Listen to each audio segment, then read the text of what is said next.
Abra a tua Bíblia em Efésios.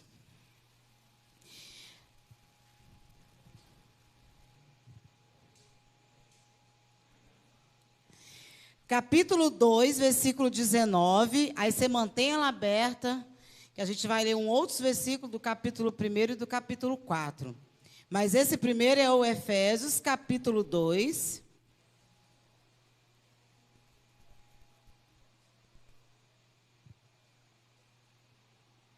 Efésios 2, capítulo 19. Amém? Deixa eu ver se é a versão do meu, senão eu vou me perder. Mas quem não trouxe Bíblia, traz a próxima vez, mas pega carona aí no Data Show. Amém? Portanto, vocês já não são estrangeiros, nem forasteiros, mas concidadão dos santos e membros da família de Deus. Aí você dá uma mexidinha na página, vão lá no capítulo 1, versículo 5, que diz assim: em amor nos predestinou para sermos adotados como filho por meio de Jesus Cristo. Depois a gente lê o capítulo 4, essa introdução, eu quero falar nesses dois versículos. Se você pegar no dicionário o significado da palavra família, você vai encontrar dois termos que falam. Um fala grupo de pessoas vivendo sob o mesmo teto. E um outro significado fala no termo latino, agrupamento humano com ligações biológicas, legais ou afetivas. Então, nós somos da família de Deus por ligações afetivas e legais, porque nós somos adotados através de Jesus Cristo. Amém? Você levantou sua mão para cima, eu confesso o Senhor Jesus como meu suficiente Salvador. Você faz parte da família de Deus. E Deus pega você e coloca debaixo de um teto, porque fala aqui que é um agrupamento de pessoas sob o mesmo teto. Aí coloca você dentro de um lar, chamado IBM. Estamos um agrupamento de pessoas debaixo do mesmo teto. Então aqui é família. E se eu começar a fazer uma entrevista, como que é na sua casa, sua família? O que você entende de família? É tudo zen, tudo em paz. Só que não. Parece que quanto maior, pior. Quanto maior, mais... Ô mãe é, ô pai é. É assim ou não é quem tem mais de 3 filhos aí? Eu só tenho 2, já começou a ter isso? Ô mãe, a Yaya me bateu. A Yaya fez nada. Família é desse nível. Mas você permite alguém falar da sua família, tocar na sua família, mesmo debaixo dessa confusão toda?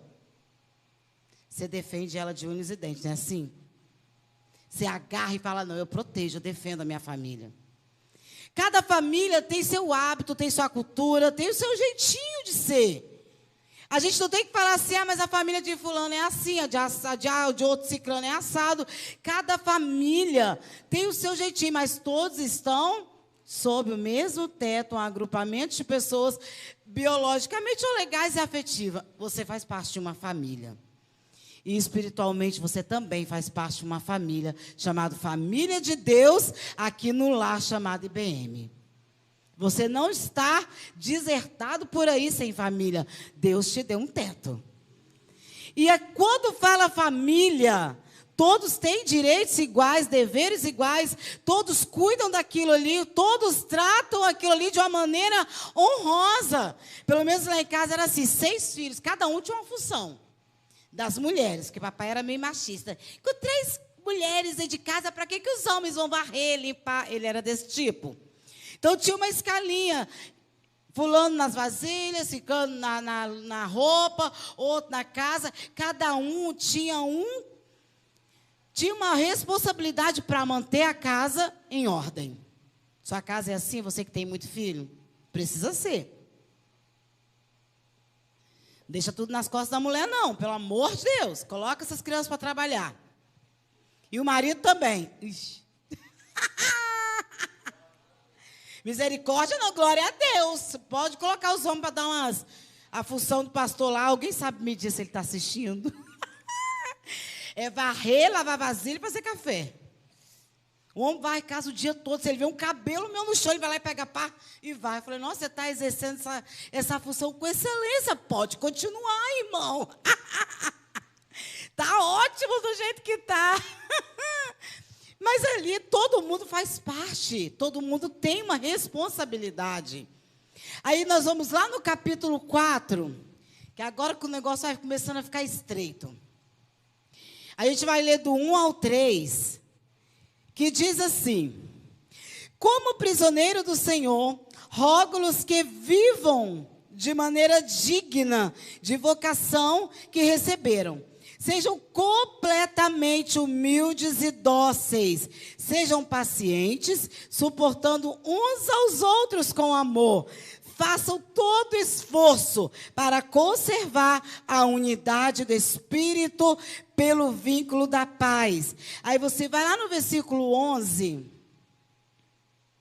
que está assim: ele designou alguns para apóstolo, outros profetas, outros evangelistas, outros pastores, outros mestres. Olha o fim que ele fez isso. Com o fim de preparar os santos para a obra do ministério, para que o corpo de Cristo seja edificado, até que todos alcancemos a unidade da fé e do conhecimento do Filho de Deus, e cheguemos à maturidade atingida à medida da plenitude de Cristo. O propósito é que não sejamos mais crianças. Quando eu falei que na família cada um tem uma função, aqui dentro da família IBM também, cada um tem sua função. E às vezes dá briga igual dentro da casa. Aí eu fiz o mesmo. Olha, só para contar para vocês. Lá em casa era desse jeito. Uma semana, eu ficava só arrumando casa. E quando eu estava na casa, a Kézia estava na cozinha. Tudo que era pertencente à cozinha era Kézia. Chegava na segunda-feira e invertia. Ela ia para casa, eu ia para a cozinha. Só que, eu já contei que a história da irmã Ruth, que domingo ninguém fazia nada lá em casa, né? Era dia do Senhor. Quem pegava a cozinha da segunda-feira era clamando pelo sangue de Jesus. Aí quem pegava a cozinha, pegava tipo assim, né? Se eu fosse para a cozinha, mas é injusto, olha, essa cozinha é de domingo. Domingo era a Kézia que estava na escala da cozinha, não era eu. Gente, é diferente do corpo de Cristo. Quem é líder aqui está me entendendo, não é? Mas líder, era eu e fulano fez. Não, mas era assim, claro. Gente, é igualzinho, é família. E independente dessas confusão toda, a gente precisa se amar. E eu acho incrível o que o apóstolo Paulo fala aqui. Olha o que ele fala. Façam todo esforço para conservar a unidade. Ele apela mesmo, faça esforço, porque o negócio é difícil. Se nós não tivermos aqui dentro o sentimento de família, como a gente tem dentro da nossa casa, que o pau quebra, mas depois se beija, não há crescimento, não há edificação, não há unidade em Cristo. Paulo, eu acho que ele já imaginava, não vai ser fácil, então eu vou deixar bem claro. Façam todo esforço para manter a unidade. Cada um, aí Deus pega e dá toda a estratégia para Paulo. Olha, Paulo, coloca um para apóstolo, um para mestre, um para pastor, cada um na sua função, para dar ainda menos problema, não quer dizer que não ia ter. Para dar um pouquinho menos. Gente, eu vou te falar um negócio, eu acho que uma das piores funções é ser sonoplasta da igreja quando é a pastora que está pregando. Abaixa, diminui. Suelda está me aprendendo, hoje eu não pedi nada, porque tá bom. Aí você fica, nossa, queria tanto ficar lá no lugar do Suelda, deve ser massa. Vem com o Suelda. Domingo até 2 horas da tarde, ensaiando, encarando essas meninas, falando que o som está ruim. Essas meninas não, a pastora. Desse modelo, né, Roseli? Cada um tem sua função, Deus colocou, designou. Gente, não me coloca para fazer o que essas meninas fazem aqui na dança, não, misericórdia. Não fui chamada. O que precisa é nós vestirmos a nossa camisa. Eu fui chamada para isso, e é isso que eu vou executar com excelência, independente se meu irmão do lado está fazendo a função dele. Eu preciso suportar. Gente, se comporte com humildade, com comportamento dócil. Para quem tem um temperamento mais assim, tem comportamento dócil, é corpo de Cristo. É em prol da unidade da família de Deus. E relacionamento, qualquer um deles, em casa, com Deus ou a igreja, é desafiador. Até o nosso relacionamento com Deus, ele é desafiador, sabe por quê? Que o primeiro não que Deus nos dá, a gente faz birra. Ai, eu não estava esperando essa resposta, meu Deus. Todo tipo de relacionamento é desafiador. Não é mil maravilhas, a gente não pode pensar que por ser igreja vai ser perfeito, porque todo mundo que está aqui é santo. Não é aquele lugar de imperfeição, aquele lugar de pessoas em busca da perfeição em Cristo, mas em prol da unidade de todos. A palavra de Deus fala o quê? Que ele está em busca de verdadeiros adoradores. Querido, não precisa ser perfeito, mas é necessário que você seja verdadeiro. Isso é uma grande necessidade do corpo de Cristo, ser verdadeiro. Se eu faço parte dessa família, se eu amo a minha igreja, eu vou ser verdadeiro com ela. Eu vou fazer o que o apóstolo Paulo falou, eu vou suportar, eu vou ter paciência, eu vou me esforçar. Como ele disse, faça todo esforço para manter a unidade. É fácil? Mas é cada um de nós se esforçar, querido, para transformar essas 4 paredes aqui no verdadeiro Éden. A gente falou um pouquinho isso no Ativando Mulheres. Éden, lugar de intimidade e lugar de prazer. Se nós fecharmos essa unidade, seguirmos os padrões e os conselhos que o apóstolo Paulo falou, cada um tem sua função, cada um faz aquilo que Deus designou e te chamou. Gente, é cada um. Não adianta. Eu falo, às vezes eu coloco lá no grupo, a gente teve um evento de líderes e intercessoras. Eu falei, olha, o evento está todo organizado, mas eu já designei fulano para os comes e bebe, que eu não tenho chamado para isso, não. Organizar, pedir, o que tem que pegar, qual é o bolo, qual é o... Não é comigo.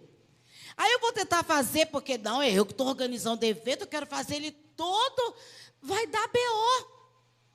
Eu faço aquilo que eu sei fazer, eu organizei, chamei para a leitora, falei qual é a visão, qual é o propósito. Agora os comes, vão lá, Rai, Tatá, as mulheres sabem fazer isso. Cada um no seu cada um. No Ativando dessa semana, uma das alunas falou assim, pastor, eu posso fazer uma mesa com chá, com bolo? Fala, minha querida, eis-me aqui, o banquete é seu, pode ficar à vontade. A casa de Deus, a família de Deus é feita de voluntariado. Muita coisa tem para fazer. A gente não precisa designar. A gente não precisa falar, faz isso, faz aquilo. É voluntário. Eu quero, pastor, eu me disponibilizo. Eu quero fazer. Eu sei mexer nisso aqui, eu sei mexer naquilo ali, eu sei pintar, eu sei limpar, eu sei consertar. Isso é família. Cada um sabe fazer alguma coisa e quando junta... E deixa eu te falar uma coisa, é isso que eu acho mais lindo. Aquilo que eu não sei fazer, a Bia faz com excelência. Aquilo que eu faço, a Bia não faz. Quando a gente se une, é aí que chega a perfeição. É aí que chega o que o apóstolo Paulo fala aqui, a unidade em Cristo Jesus. Não é porque você é líder que você consegue e sabe fazer tudo. Cada um, você que é líder, você precisa designar funções para ficar melhor ainda aquilo que Deus te pediu para fazer. E quando eu falo que nós nos esforçando para transformar este lugar no verdadeiro Éden, você vai abrir sua Bíblia lá, eu esqueci de dar essa referência para você, Sueldo. Gênesis capítulo 2.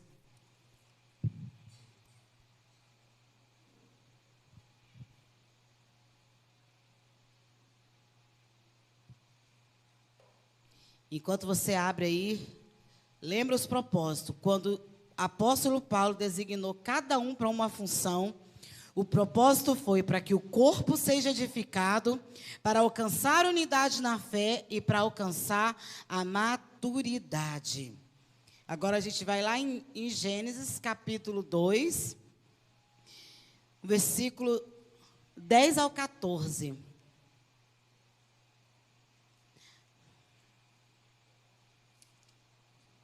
Falar em unidade, irmãos, eu preciso de uma carona para voltar para casa hoje, tá? Aproveitar que o tema está propício, o pastor está trabalhando, então, ó. Vamos lá, Gênesis capítulo 2.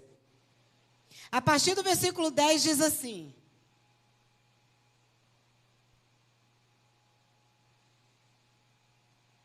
Show.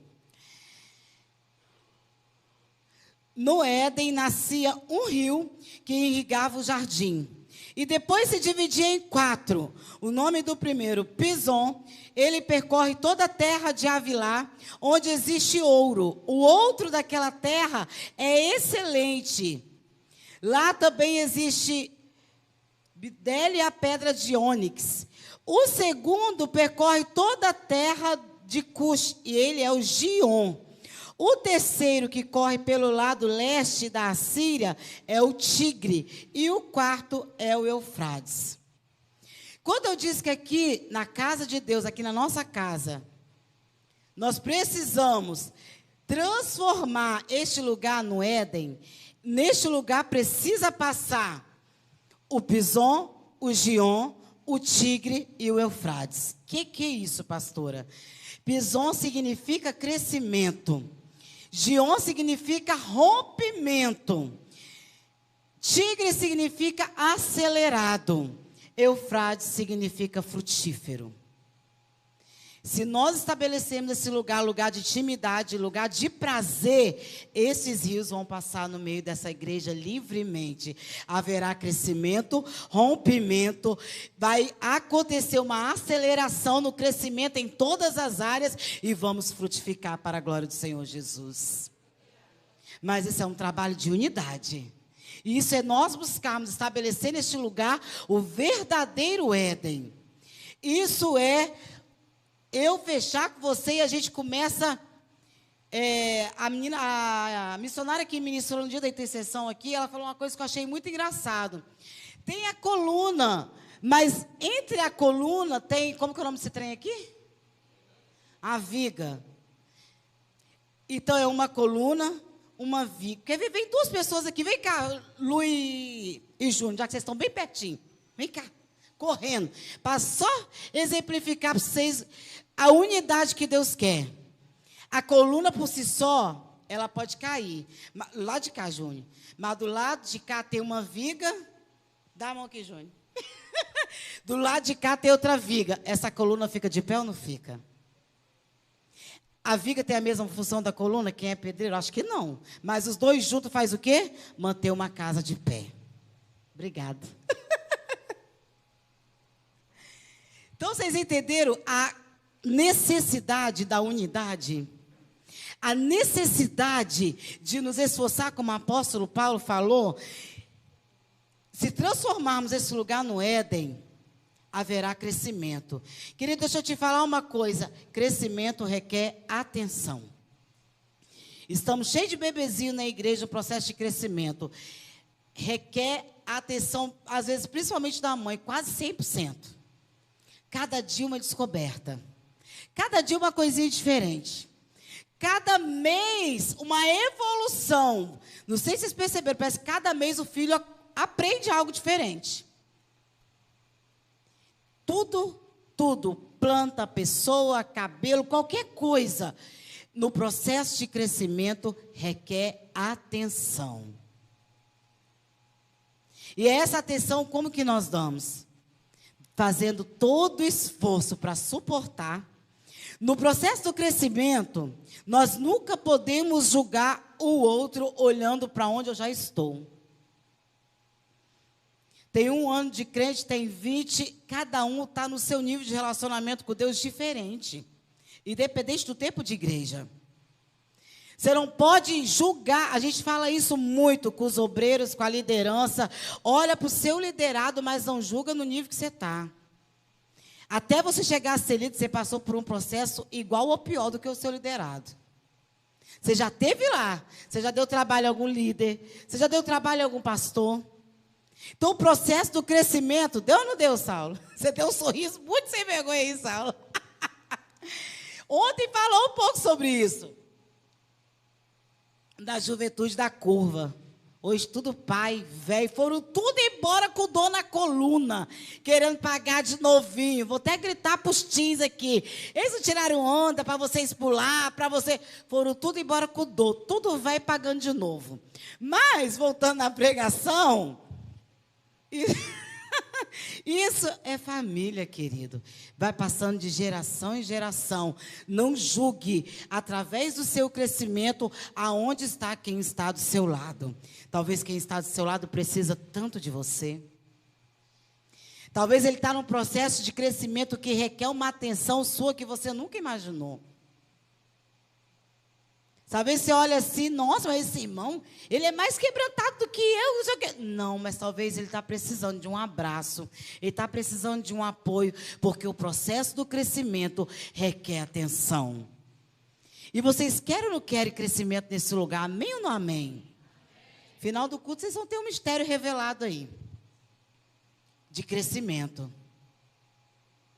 Eu falo isso com meu marido direto, eu falo assim, amor, eu não gosto de mesmice, não.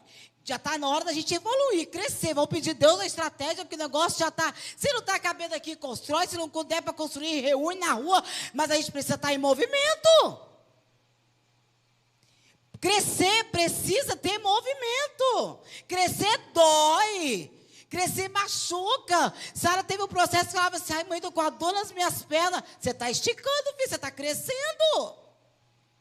A gente quer vir para cá no domingo à noite, receber um alimentozinho gostoso e ir embora. Não, gente, pelo amor de Deus, olha do seu lado e deseja uma outra pessoa aí do teu lado. Um vizinho, alguém da comunidade, um parente, um amigo. Isso é crescimento e requer de nós uma atenção. Precisa passar nesse Éden o rio Pison. Precisa haver crescimento. A obra do Senhor. Papai sempre falou isso. No rebanho do Senhor não existe ovelha estéril. Pelo contrário, produz gêmeos.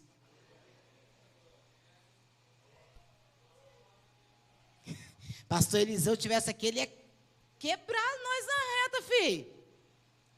Está chegando o fim do ano. A primeira coisa que ele ia perguntar, quantas almas você ganhou para Jesus esse ano? Se a gente fala que isso aqui é Éden e que o rio Pison passa por aqui, cadê o crescimento? Quantas almas eu insisti, vamos comigo, eu estou orando por você, pela salvação desses. Se aqui é Éden, família de Deus, nós precisamos clamar, Senhor, esse Éden está faltando um rio aqui, o rio Pison, aquele que representa o crescimento. Mas não é o pastor Eliseu, mas é a filha que tem um cadinho dele. Vamos lá. No Éden passa também o Gion, que é o rio que significa rompimento. Não cresce sem romper. Não cresce sem passar por uma poda. Não cresce sem dar uma limpeza e romper ali, de repente. Quem de repente trabalha com empresa, às vezes você precisa romper algumas alianças. Quem aí de repente trabalha com planta, se você não podar, não cresce. Tudo na vida para crescer precisa passar por um rompimento. A obra do Senhor também para crescer, muitas coisas na nossa vida precisa romper. Aqui não cresce se houver mágoa, aqui não cresce se houver ressentimento, aqui não cresce se houver egoísmo. Aqui, você quer uma igreja perfeita, pastora? Não, mas uma igreja verdadeira em rumo à perfeição em Cristo Jesus. Precisa romper. Tem quanto tempo que você não fala, de repente, com o irmão, que você está assim, aconteceu isso já tem uns 10 anos. Mas, pelo amor de Deus, rompa com esse ressentimento. Olha dentro dos olhos do teu irmão e fala, eu te amo no amor de Cristo Jesus. Teve um acontecimento, eu não vou citar nome porque a pessoa não está aqui. Se tivesse, eu citava porque ele é resenha. Mas uma mensagem de WhatsApp mandada de uma maneira e eu interpretei de outra e me magoei. Senti muito magoada com o tipo da mensagem que essa pessoa mandou. Na semana seguinte, teve a oração lá no monte. E lá na oração, eu chamei ele no cantinho e falei assim, irmão, você lembra a mensagem que você mandou essa semana? Aquela mensagem me doeu muito. Me magoou. Você não precisa de me pedir perdão, mas é eu que te peço perdão por ter sido tão imaturo e sido magoado por uma mensagem. Mas eu quero fazer as pazes contigo, que eu tenho que romper para crescer. Eu tenho que romper para encarar o altar e ministrar. Então eu quero olhar nos seus olhos quando eu estiver pregando, sem dívida alguma com você. Ele nem sabia que eu estava zangada com ele. Ele, nossa, pastor, eu não imaginei. Não, mas você foi grosso, você foi muito ogro naquela mensagem e eu não gostei. Fui reta e grossa com ele. Ali se acertamos, prego olhando nos olhos, tranquilo, sem problema algum. Isso é família. É você ter esse sentimento. Eu preciso romper para crescer. Não passa só o Rio Pison aqui, mas o Gion também. Crescimento só acontece quando há rompimento. O que você precisa romper para crescer ministerialmente, querido? Se relacionar melhor? Fazer como o apóstolo Paulo, se esforçar? Você não suporta ninguém. Apóstolo Paulo manda a gente ser humilde e dócil. Jesus. Eu falo isso com meu marido direto. Eu falei, amor, seu temperamento às vezes é invejável, que o meu... Você é a encarnação do bom samaritano. Sua misericórdia é sem fim. Renova a cada manhã. Aí ele, não, Jaque, teve uma vez que eu falei assim, amor, não me escala para pregar, me deixa quietinho, porque eu acho que eu só estou batendo. Deixa ele, não, se Deus te chamou para exortar, esse é o seu ministério, você não tem que ser igual eu para crescer. Aí eu entendi, pastor Anderson é pastor Anderson, pastora Jaque é pastora Jaque, e aí BM já entendeu isso, eu acho, né? Ele chega lá da porta até aqui, ele cumprimenta Deus e o mundo que estiver dentro da igreja. Eu chego, sento na minha cadeira quietinha. Depois do culto eu cumprimento. Ainda mais se eu tiver de escala. Deixa eu quietinha que eu vou pregar, então deixa eu ali, ó. Ele pode estar de escala ou não de escala, ele vem da última cadeira até a primeira, parecendo deputado. Mas ele é ele, eu sou eu, a gente tem que parar com essa palhaçada de querer ser igual. De querer, eu queria ser... Cada um tem sua função. Para crescer precisa haver rompimento. Romper o quê, pastora? Aí é você e Deus. Como é que anda a tua vida dentro da igreja? Não estou mandando você ser mar de flores com todo mundo. Claro, existem afinidades, mas a comunhão e a paz precisa haver com todos. Para haver crescimento, precisa ter rompimento. Esse Éden precisa passar também o rio Tigre. Quando a gente fala de rompimento, de poda, depois que você poda uma planta, depois que você corta a aliança com pessoas que de repente está bloqueando, parece que há uma aceleração assim, ó. Você fala, gente, de repente aconteceu tudo de bom. É porque você rompeu algo de ruim. E o rio Tigre é o acelerado. Irmão, deixa eu te falar uma coisa, se entendermos o mistério do Éden, lugar de intimidade, de prazer, esse lugar não vai caber de gente. O crescimento acontece depois da poda, depois do rompimento. Depois disso, acelera a ponto de frutificar, que é o rio Eufrates. Pregamos aqui no culto de mulheres, o florescer. Antes de dar fruto, floresce.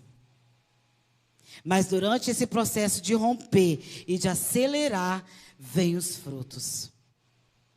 E hoje na escola dominical surgiu esse assunto. Fruto não é o que você faz. Fruto não é o que você fala. Fruto é o que você transborda do Espírito. Não adianta você passar 24 horas na igreja, isso não é fruto do Espírito. É o que você fala, é o que transborda de dentro de você. Jefinho falou, nós somos referência. Tem gente te observando, tem gente te olhando de longe. E o que está transbordando de você? Fruto é o que transborda de nós. Fruto é o que sai de nós através de um relacionamento com o Espírito Santo de Deus.